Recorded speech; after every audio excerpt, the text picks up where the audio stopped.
Good evening. It is now 6:02 p.m. on Monday, June 29th. It's time to call this budget workshop special called meeting of the San Felipe Del Rio CISD Board of Trustees to order. This meeting has been duly posted in accordance with Texas Open Meetings Act, Chapter 551. At this time, Mr. Secretary, if you'd call roll. Mrs. Becky Luna Chavez. Present. Mr. Brian Weston. Here. Show myself present. Mr. Josh Oberfelt. Here. Mr. Emilio Galindo. Present. Ms. Amy Haynes. Here. Mrs. Linda Wanahuato-Webb. Present. Sir, you have a quorum. Awesome, thank you. Quorum has been established. At this time, if you would please rise for a moment of silence and then followed by the Pledge of Allegiance.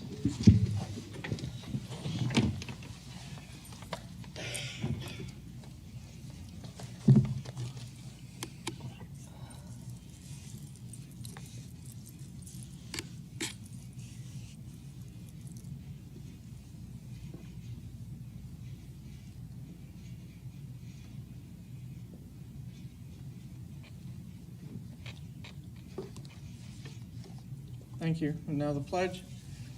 Pledge allegiance to the flag of the United States of America and to the republic for which it stands, one nation, under God, indivisible, with liberty and justice for all.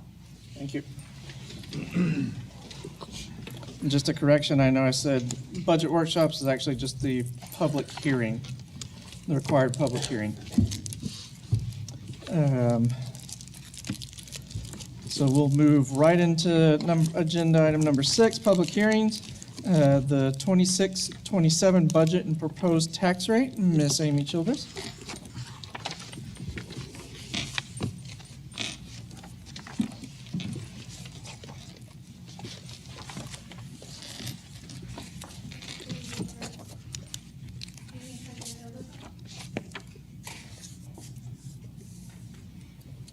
Try now. They're coming off. They're coming. They're coming. Just going to reset the mic real quick.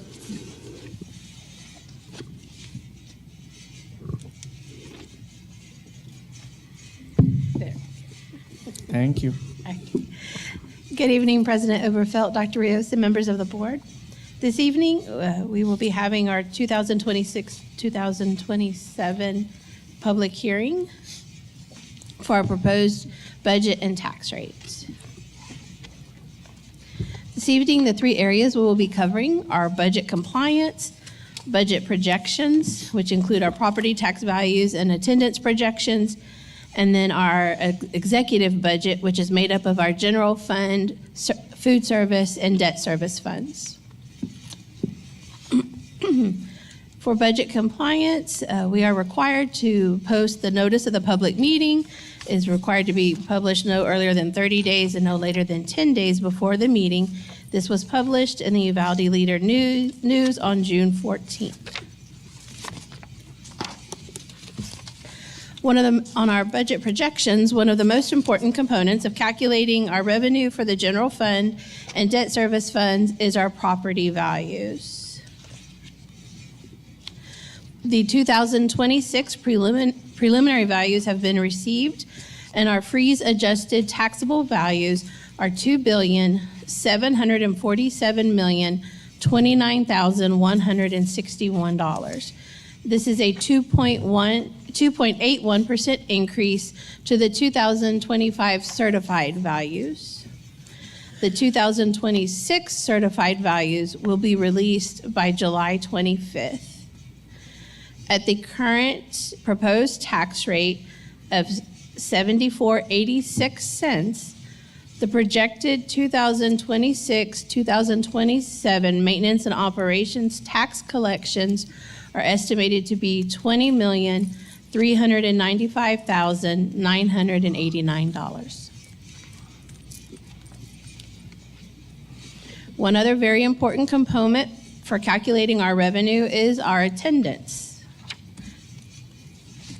For the 2026-2027 proposed budget, we are estimating and forecasting an enrollment of 9,450 students with a proposed ADA of 8,377 students. Those were used in our calculations for the budgets. Enrollment, of course, provides the basis for staffing in those areas. However, the attendance is the basis for computing the state aid that we also receive from the states.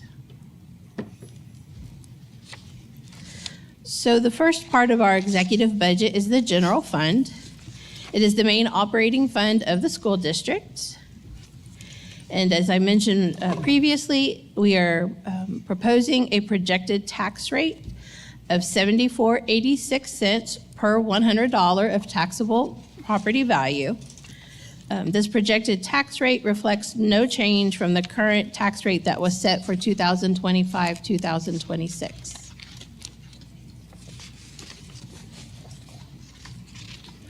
One of the contributions that we have as part of our general fund budget is our health insurance fund.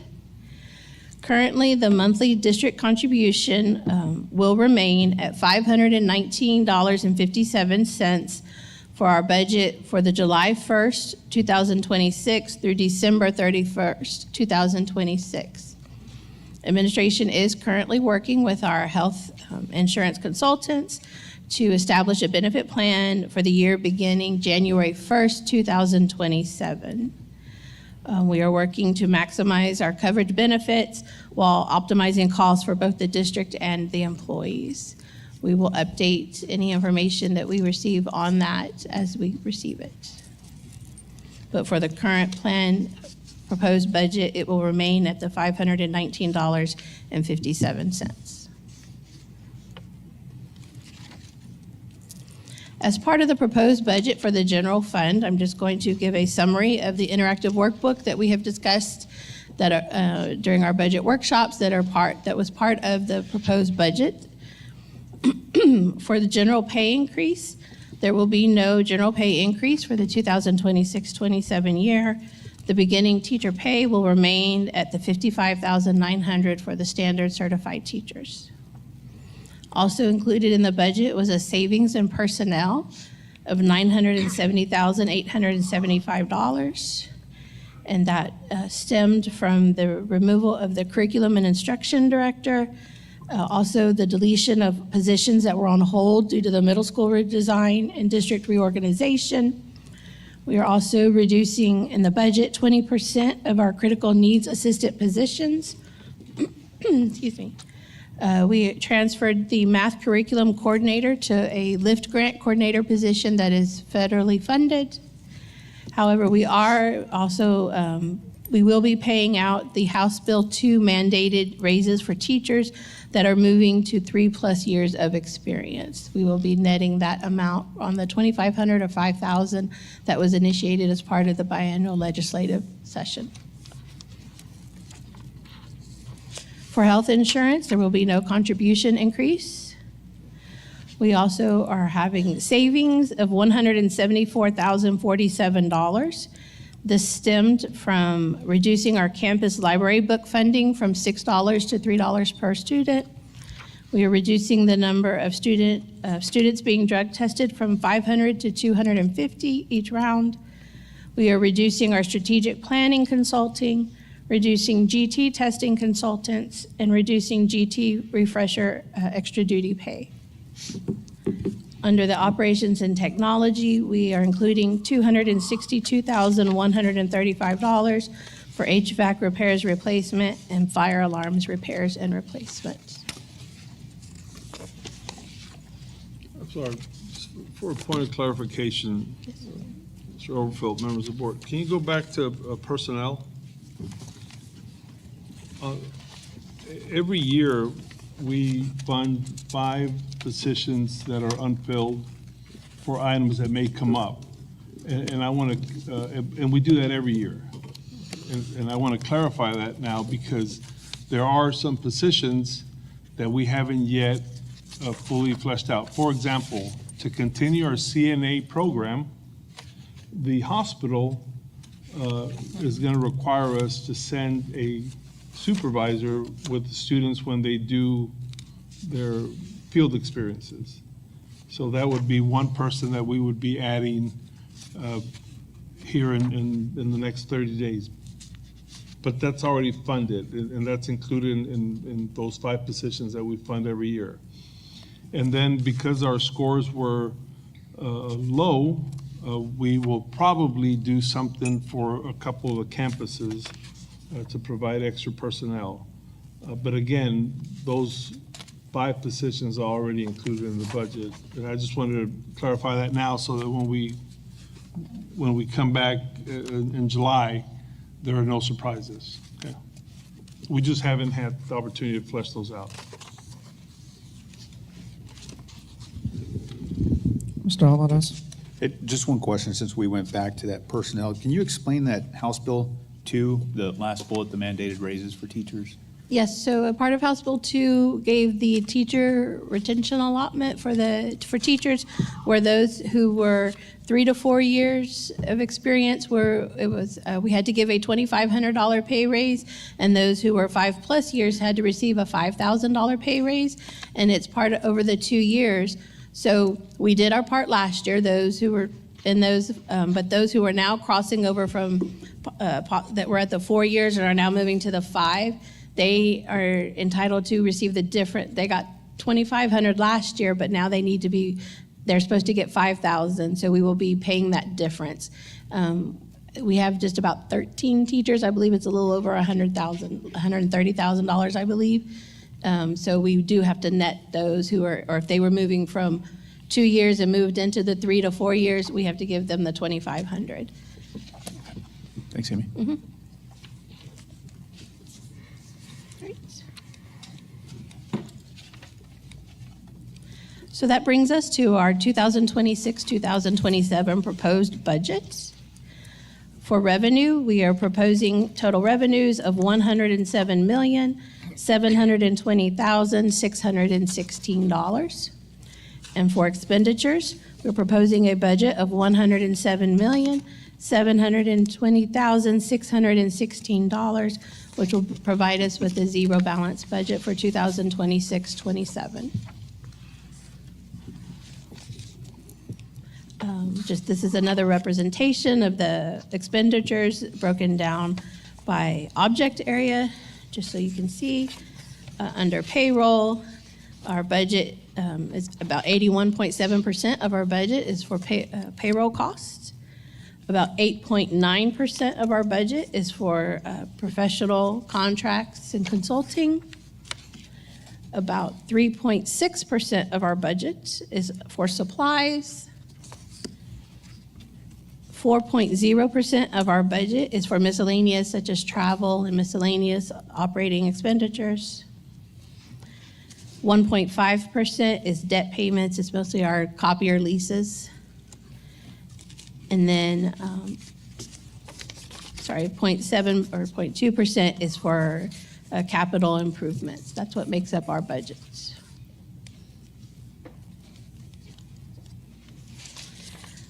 The second part of our executive budget is our food service fund. The food service fund is used for the direct operations of the child nutrition program. For the 2026-2027, we are proposing a revenue budget of $8,468,464, with an expenditure budget of $8,375,243, which provides us with an excess budget of $93,221. And then the third component of our executive budget is our debt service fund. This is also known as the interest and sinking fund, and it is used to account for the accumulation of property tax revenues for the payment of our long-term debt.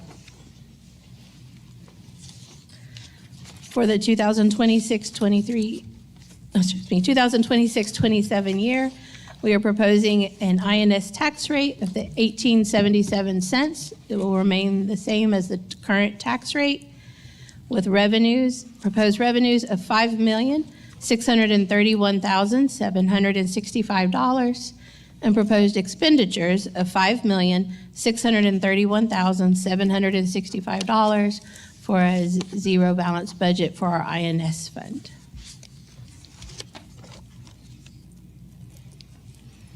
So for a total executive budget that is our general fund, food service, and debt service, we are proposing total revenues of $121,820,845, with total expenditures of $121,727,625, for an excess of $93,220.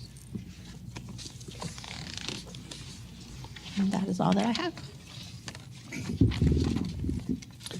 Thank you, Ms. Childress.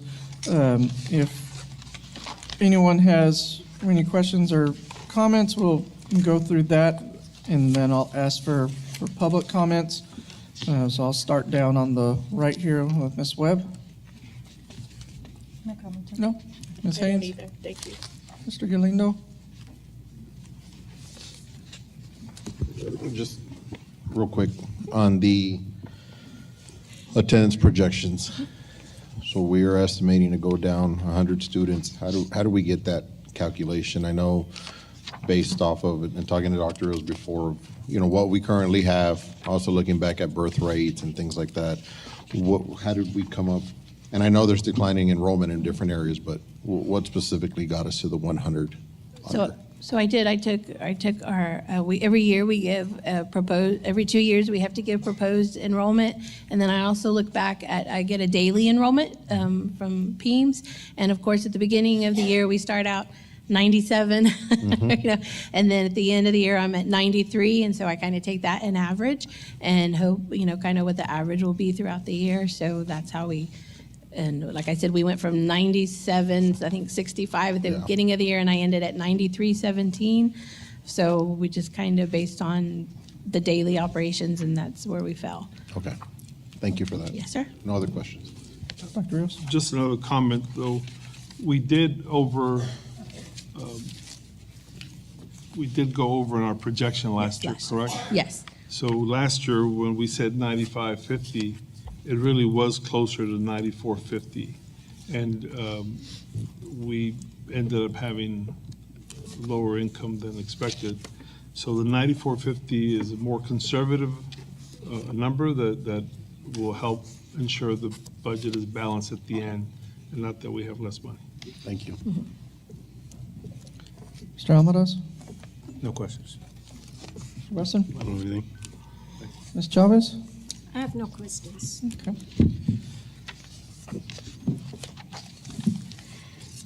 I know, again, going back to what we had discussed in previous budget workshops, I know one of the things that weighs heavy on employees was the issue of no general pay increase this year. However, there is the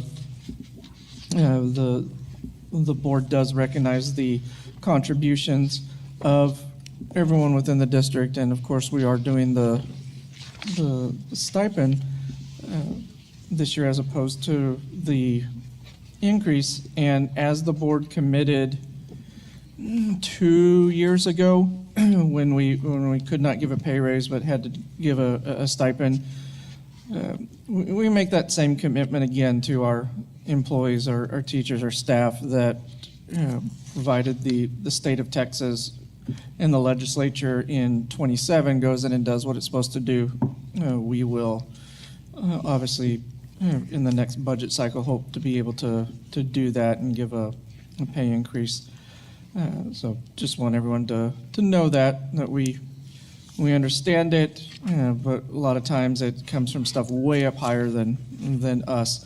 However, we are in a much better financial situation if we look at surrounding districts and districts throughout the state of Texas, and not facing tens of millions, if not hundreds of millions of dollars in deficit. And the reason for that is because of the teamwork of the 8, and then also to a major extent, and probably even a greater extent, is to you and the finance team on that side. And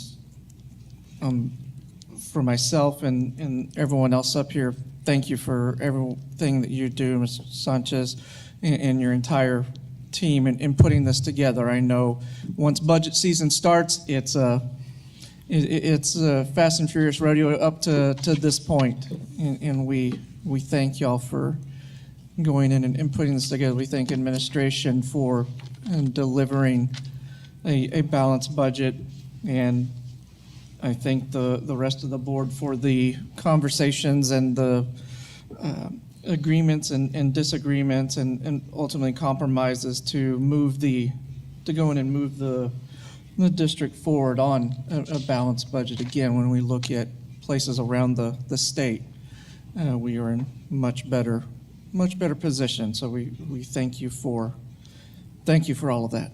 Thank you for your support. This time I'll ask, as required for the public hearing, if there are any public comments. Hearing none, we'll adjourn the public hearing and move on with the rest of the meeting. Thank you, ma'am. Thank you. That takes us into item 9, the consent agenda. There are some items within the consent agenda.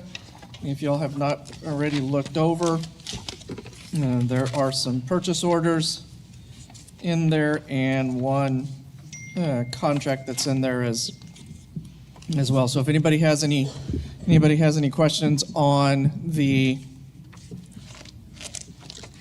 any of those purchase orders or anything before calling for a vote to approve that as one motion and vote, will approve all items on consent.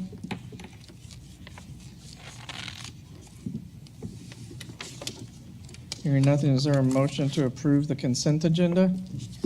Motion made by Mr. Almaraz, seconded by Mr. Weston. All in favor? Unanimous, thank you.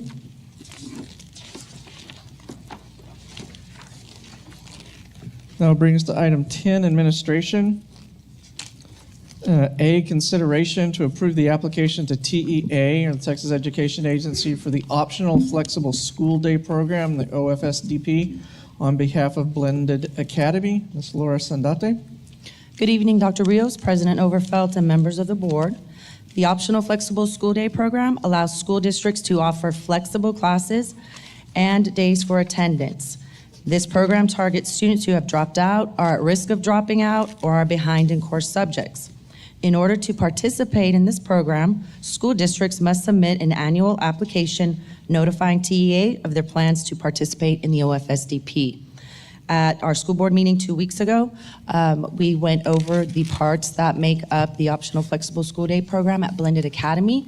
The application itself is going to be a description of that program, student schedules, staff plans, staff qualifications, and student attendance accounting procedures. Does anyone have any questions on the application? Again, this was presented 2 weeks ago in much greater detail. Awesome. Recommendation, ma'am? It is the recommendation of the administration that the Board of Trustees approve and authorize the board president and superintendent to sign the proposed OFSDP application to TEA on behalf of Blended Academy. For the recommendation, is there a motion to accept? First by Mr. Galindo, second by Ms. Haynes. Any other discussion? All in favor? Unanimous. Thank you, ma'am. Thank you.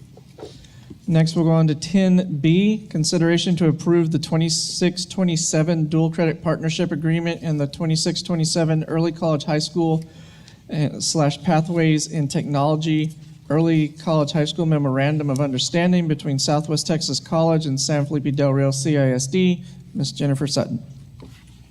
Good evening, President Overfelt, Dr. Rios, and members of the board. I come to you tonight to ask for the consideration to approve the 26-27 dual credit partnership agreement between our early college high school paths and technology and early college high school memorandum of understanding between Southwest Texas College and San Felipe Del Rio CISD. This dual credit partnership is the operational plan for delivery of our dual credit courses. And it is for all the courses are required to be core curriculum at the higher education level. It must be for career and technology and also or for dual language, foreign language courses. There is a stipulation in there that if the San Felipe Del Rio CISD does not provide the instructor for the class, then a tuition rate of $55 per credit per hour will be charged by Southwest Texas College for dual credit students who are not FAST eligible. So that word FAST means not economically disadvantaged. So just kind of clarity on that. They may charge for exams, materials, or instructional oversights, but they would contact us beforehand to let us know what that would be. And then it does have any additional information in their appendix. Thank you, ma'am. Are there any questions on the MOU between Southwest Texas and the district for our dual credit, CTE, and ECHS programs? Awesome. Recommendation?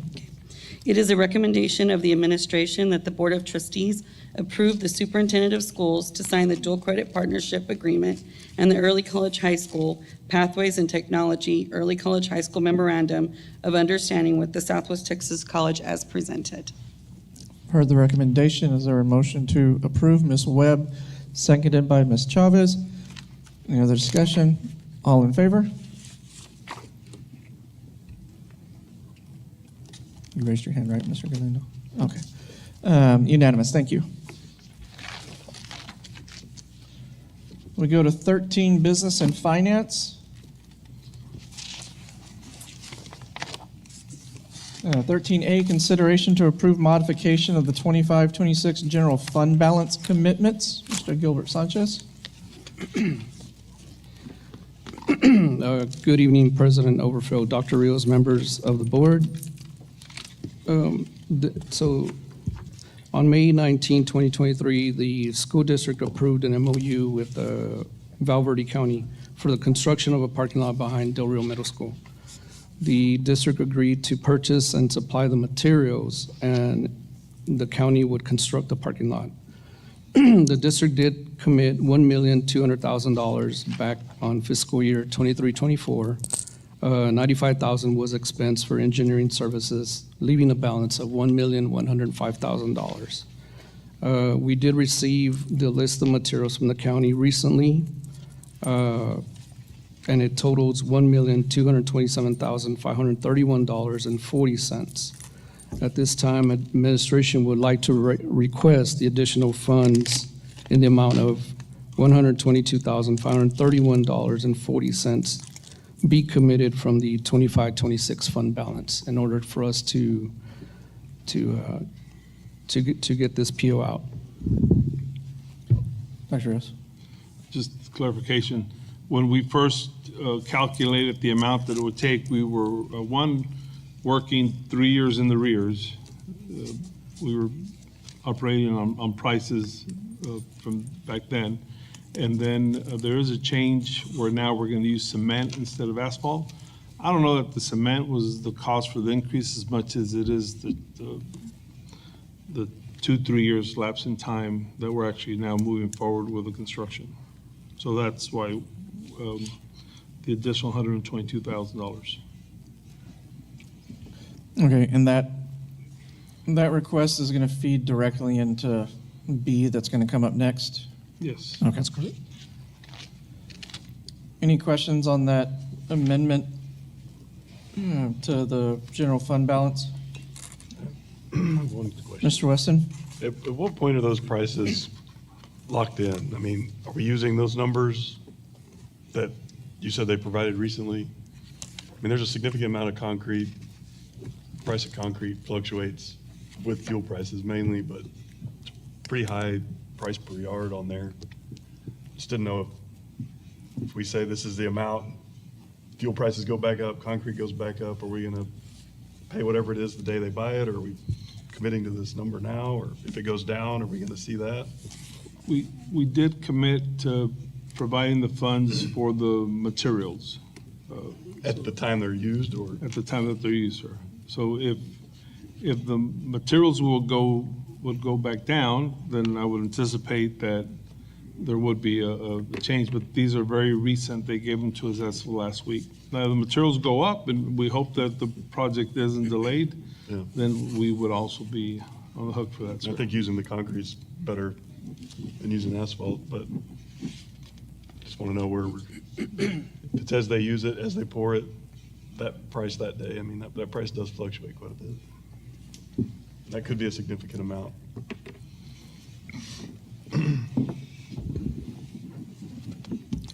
It's great to have a former contractor on the board. Any other questions? Recommendation, sir? Yes, sir. It is a recommendation of the administration that the Board of Trustees approve the modification of the 2025-2026 general fund balance commitments as discussed. Further recommendation, is there a motion to approve? First by Mr. Galindo, second by Mr. Almaraz. All in favor? Unanimous, thank you. Item B, consideration to approve purchase order over $25,000 to the County of Val Verde, Texas, in the amount not to exceed $1,227,531.40 coming out of funding source Fund 199 General Funds Committed for the construction of the parking lot at Del Rio Middle School. Mr. Sanchez. Yes, sir. Now that we committed the amount, we will be doing the PO tomorrow and cutting the check to Val Verde County. So that is the plan moving forward. I know, Dr. Rios, you and Commissioner and some of the others visited the site last week, I believe it was. Did Commissioner Vasquez give any indication as to once we approve this, how fast they're going to start breaking ground, or? Mr. Overfield, they've been working on the ground there for the last 3 weeks, and they're ready to start pouring cement. They committed to having the upper level part closest to the stadium completed before the start of the middle school football season.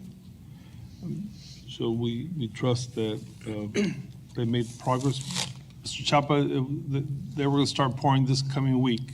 Is that correct?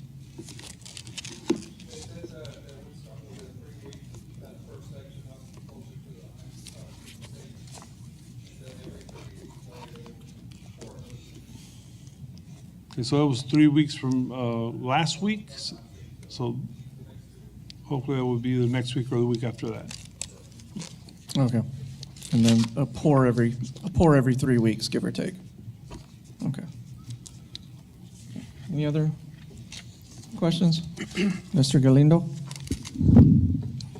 Dr. Rios, if I can, and I know it's not on the agenda, but I mean, it's kind of in the MOU, so this is more just a general question. I'm looking at the MOU and under the school district responsibilities under number 4, restroom and the concession area, and I know it's not a part of the parking lot project, but it's part of it as it goes up. Is that something that's already budgeted or something we're gonna have to look at within this year or the next year to be funded and built as it's part of the MOU? We already have a concession stand and we have restrooms, but moving them closer to the home site where they would be shared by the stadium and a future development of the park. When they do develop the park, then we would build some restrooms out there. Okay, thank you, sir. Anything else? Recommendation, sir? Yes, sir. It is the recommendation of the administration that the Board of Trustees approve a purchase order over $25,000 with the County of Val Verde, Texas, in the amount not to exceed $1,227,531.40 for construction of the parking lot at Del Rio Middle School. Thank you. We've heard the recommendation. Is there a motion to accept? Mr. Almada, second by Mr. Weston. All in favor? Unanimous. Thank you. Thank you. Item C, consideration to approve the 2026-2027 district compensation plans. Ms. Childress?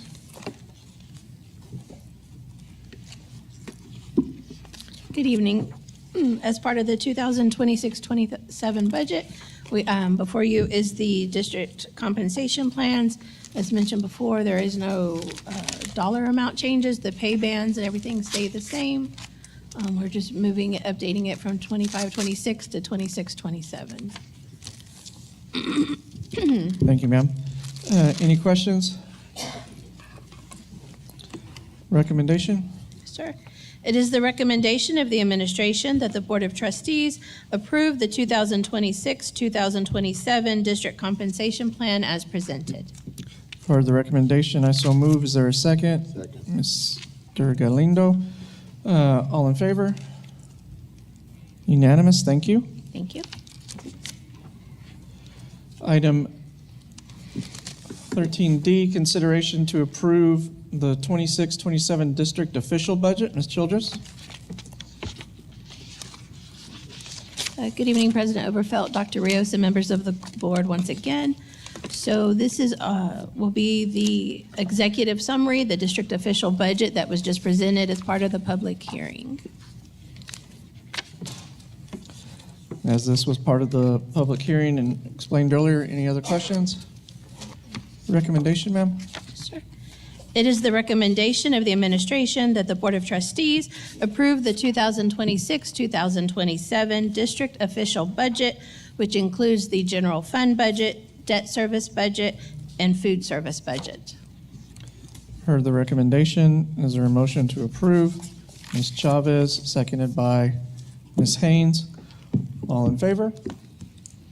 Unanimous, thank you. Thank you. Item 13E, consideration to approve the 25-26 final amended budget for the general operating debt service and food service funds. Ms. Childress. Good evening once again. You do have on your credenza a packet that we provided because the next three items will be part of this packet, items E, F, and G. The first one on number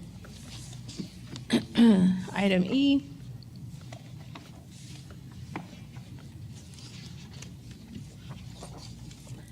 So we will be looking at this first one is the 20, so this is going to go back to current year, 2025, 2026. So this is the final amended budgets for the general fund, the food service fund, and the debt service fund. Then the next item we will be doing is the resolution to commit the fund balance to the general fund. And then the last item we will be doing is the 26-27 general fund amendment for those commitments. As part of the 25-26 final amended budgets, for the general fund budget, which is on your Exhibit 1, page 1, we are proposing to decrease the revenue budget by $3,700,000, which will leave us with a proposed revenue budget of $114,092,675. We are also decreasing our expenditure budget by $3,700,000, which will leave us with a proposed expenditure budget of $120,841,394 for a proposed budget deficit, which includes operating and committed funds, of $6,748,719. On the next exhibit is for the food service fund. We are proposing increased revenue budget of $58,500 to provide us with a proposed revenue of $8,578,258. On expenditures, we are increasing the budget $58,500 for a proposed expenditure budget of $8,899,673 for a proposed budget deficit in the food service fund of $321,415. And for the debt service fund, we are increasing the revenue budget by $337,500 for a proposed revenue of $5,500,608. We're also increasing the expenditure budget $368,500 for a proposed expenditures of $5,531,608 for a proposed budget deficit of $31,000 in the debt service fund.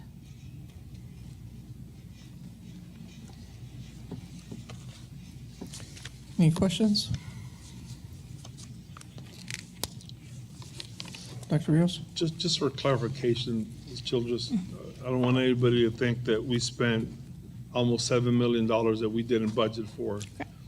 the deficit for the general fund balance for this current year that we're ending tomorrow, it includes all of the committed funds, money that you set aside for air conditioning repairs, anything that we did, that we completed this year. So we don't want anybody to think that we overspent by $7 million. This is all funds that y'all had committed, but they weren't part of the original budget. They were part of the commitments. It also includes the wind farm money that we received and of course budgeted for, but will now roll into fund balance.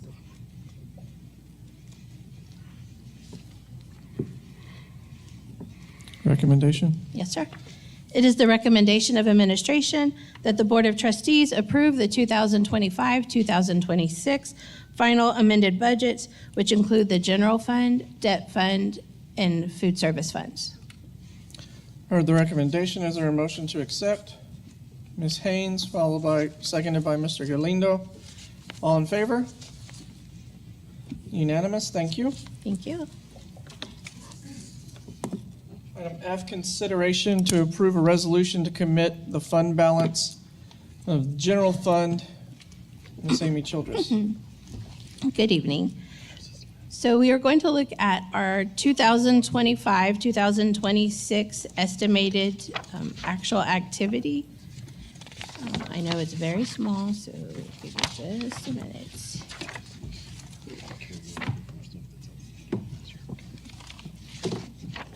So for the 25-26 forecasts, we are forecasting actual activity of revenues for our operating of $108,856,004.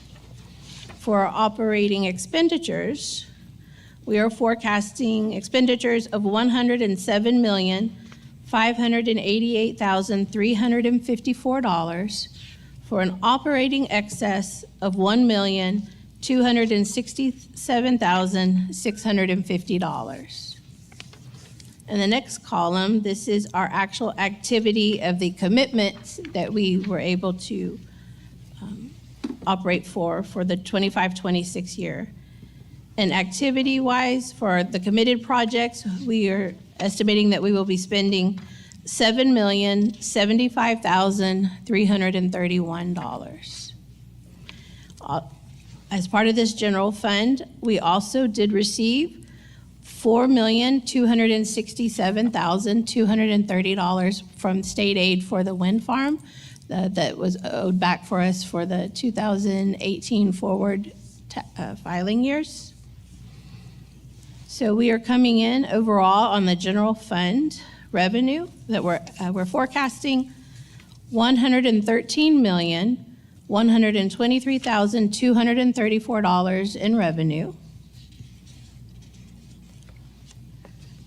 And we are forecasting expenditures, which are for both operating and committed, of $114,663,685 for an overall deficit of $1,540,451.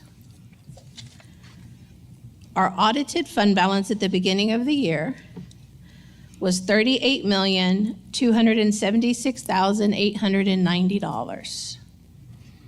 When I take the deficit that we're estimating along with our audited fund balance and our warehouse inventory, we come to an estimated ending fund balance as of June 30th, 2026 of $36,300,982.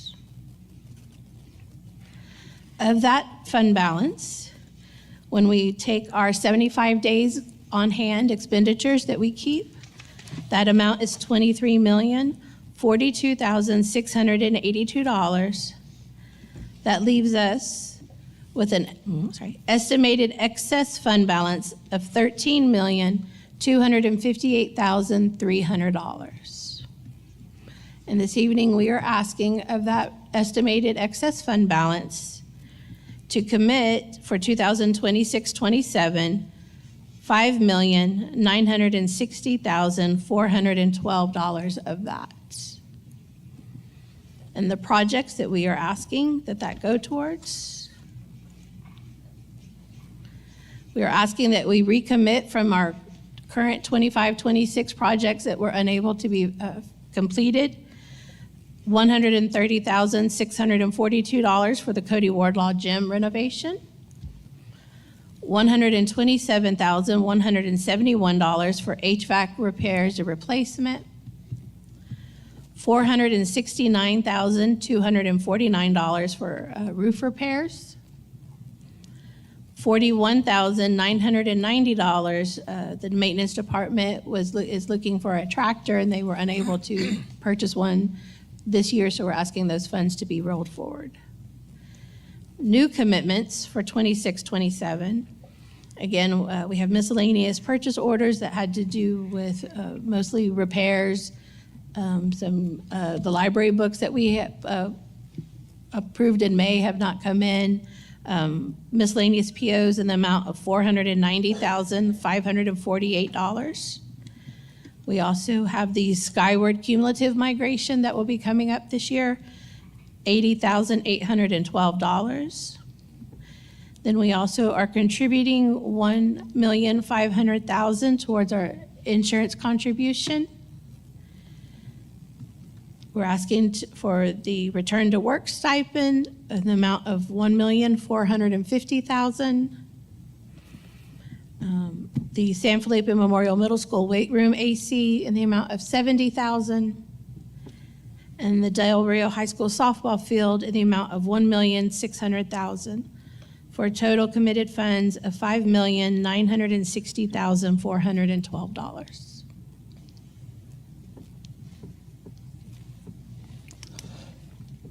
Any questions or comments?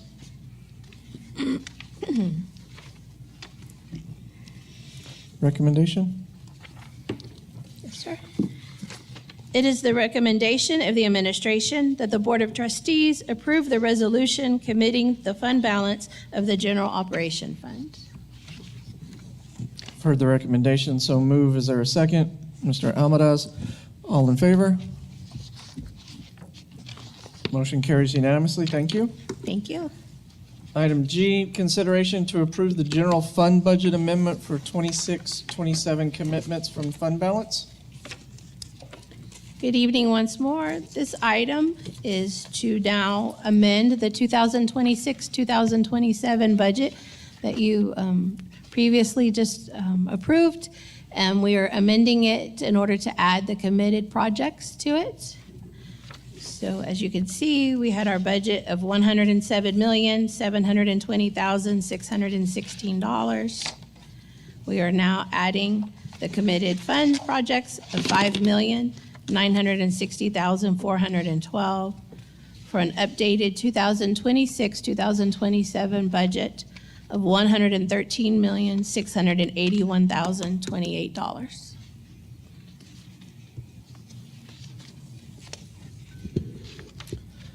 Any questions? Recommendation? Yes, sir. It is the recommendation of the administration that the Board of Trustees approve the general fund budget amendment for 2026-2027 commitments from fund balance. Heard the recommendation. Is there a motion to approve? Mr. Galindo, seconded by myself. All in favor? Unanimous. Thank you. Thank you.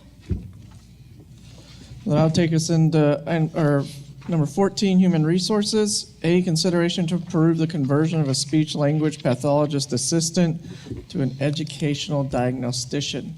Ms. Childress. Good evening. Once again, yes, at this time, administration is requesting for the approval of the conversion of a speech-language pathologist assistant to an educational diagnostician position that is needed. Any questions on the conversion? Recommendation? It is the recommendation of administration that the Board of Trustees approve the conversion of a speech-language pathologist assistant to an educational diagnostician. Heard the recommendation. Is there a motion to approve? First by Ms. Haynes, second by Ms. Webb. All in favor? Unanimous. Thank you. Thank you. That takes us to item 17, closed session. We'll be entering into closed session pursuant tonight to 551.074, personnel matters, and 551.071, consultation with attorney. Discussion and possible action to approve personnel report, including the following: new hires and district vacancies, and discussion and possible action to approve the position of a registered nurse at Dr. Lonnie Green Elementary, and discussion and possible action to approve salary adjustments. All votes and decisions will be taken in open session. It is now 6:52. We are in closed session.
Good evening. It is now 7:48 PM. We are reconvened back into open session. No action was taken.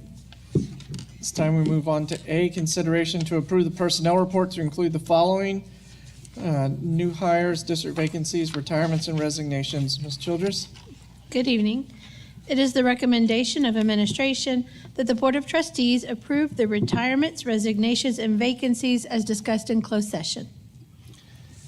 For the recommendation, is there a motion to accept? Mr. Galindo, seconded by Ms. Haynes. All in favor? Unanimous, thank you. Item B, consideration to approve the position of registered nurse at Dr. Lonnie Green Elementary. Ms. Childress? It is the recommendation of administration that the Board of Trustees approve Roxana Venegas for registered nurse at Dr. Lonnie Green Elementary. Heard the recommendation, is there a motion to approve? Mr. Amara, second by Ms. Chavez. All in favor? Unanimous, thank you.